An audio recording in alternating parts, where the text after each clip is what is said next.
how flattered we three are when you were spoilt for choice as to who to invite today, that you ended up with this motley trio of humanity. When instead of the gorgeous Kate, you could have had the equally gorgeous but different Cherie Booth QC, a wonderful person. She just doesn't take a very good photograph. She is enormous fun, I have to tell you, Gooser, and she livens up no end. She could be here today with her marvelous misery memoir, but no, we have Kate instead. On my right, instead of little Lord Levy, we have Edward Enfield, Harry's dad. I think we would have had Norma Levy's father, which would have been exotic and exciting. I assume in the case of Lord Levy, there's a sort of nom de guerre that he is assumed, rather like Prince Littler or gay Lord Hauser, or even Duke Ellington. I can't believe he's the real thing. When I see him, he reminds me of the late Mr. T.C. Weezy Raymond. It's a nostalgic reference, those who are riper years and are the lunch being prepared by Fanny Traffic. And I am here, I suppose, in loco of Mr. John Prescott. I haven't brought you my bulimic diaries, no. What an unlikely candidate for pity he is. Though actually I've always rather admired him, John Prescott, the man who managed to use the English language like a Rubik cube. I'm very sympathetic to all his problems because my mother is an educational psychologist. Indeed, she's the founder of the national charity that is known by the acronym DAM, which stands for Mothers Against Dyslexia.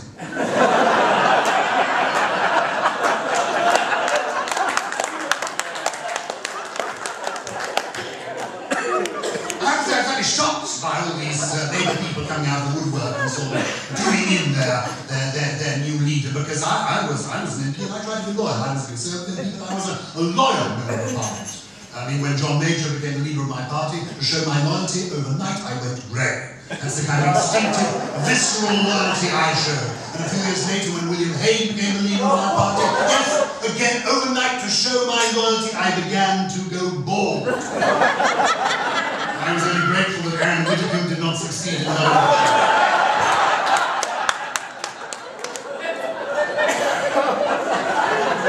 My wife is now hoping that after Boris's success, I'll begin to grow some hair again and go blonde. I am sounding slightly white, but that's a different matter altogether. I'm thrilled to be here. The reason we're here is that clearly Richard felt he needed something different.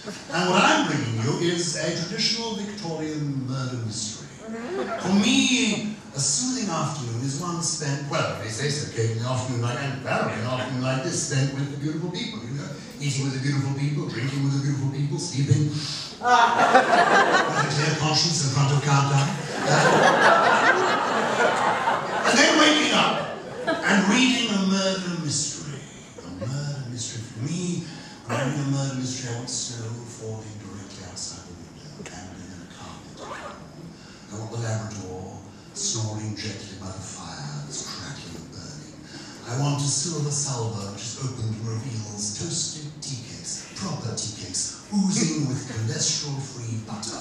That's the fantasy world in which I live. And I have written the second in a series of murder mysteries set in the 1880s and 1890s, featuring Oscar Wilde in his world. And these came about because my two childhood heroes, well, the first of them was Sherlock Holmes. I was brought up in London. I lived in Baker Street in a block of flats above Baker Street Underground Station known as Chiltern Court. You may know the block of flats. Literally, in the flat next door to us lived Hughie Green. Do you remember Hughie Green? Yeah. If opportunity had knocked on a different door, who knows, I might have been Peaches Geldorf's great uncle.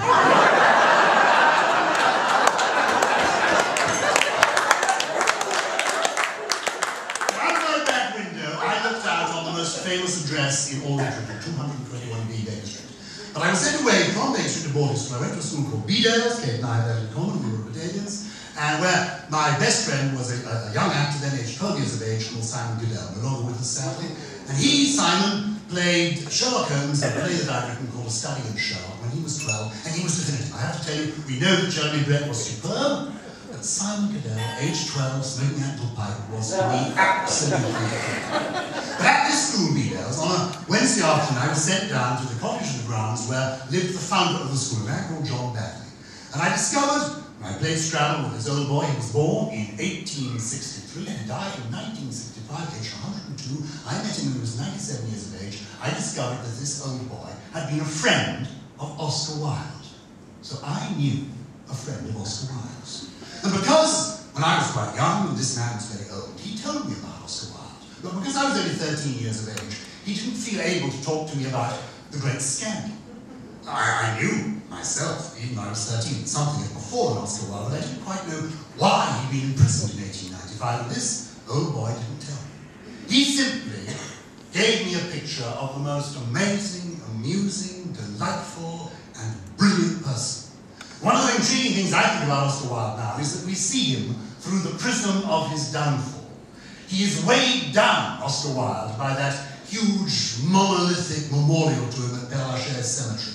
We see this great, amusing, generous, delightful genius through dark glasses. We don't see him properly. And for me, the joy of discovering Oscar Wilde through a friend of his was that I discovered a man about whom I was only told that this was a family man. Married to Constance, Oscar Wilde's eldest son, Cyril, was a pupil at Vidal's, and he just told me about the generosity, the wit of this man. And I said to Mr. Batley, sir, did Oscar Wilde ever give you any advice that you'd like to pass on? And Mr. Batley said to me, oh yes, young man, he told me murder, never commit murder. And I share this advice with you. Never commit murder. A gentleman should never do anything he cannot talk about at dinner.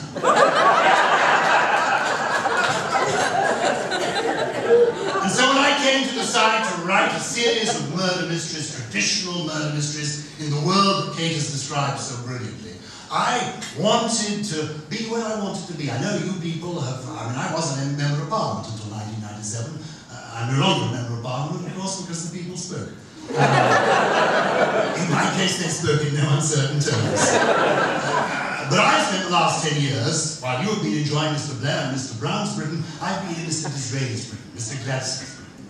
I've been living in the world of the most extraordinary authors. And the new murder mystery I've written, Oscar Wilde and the Ring of Death, is set in a dining room in London with Oscar Wilde and a group of his friends, real people that he knew, like Bram Stoker, like Robert Louis Stevenson. Extraordinary people who are friends, Walter Sickert, of Oscar Wilde.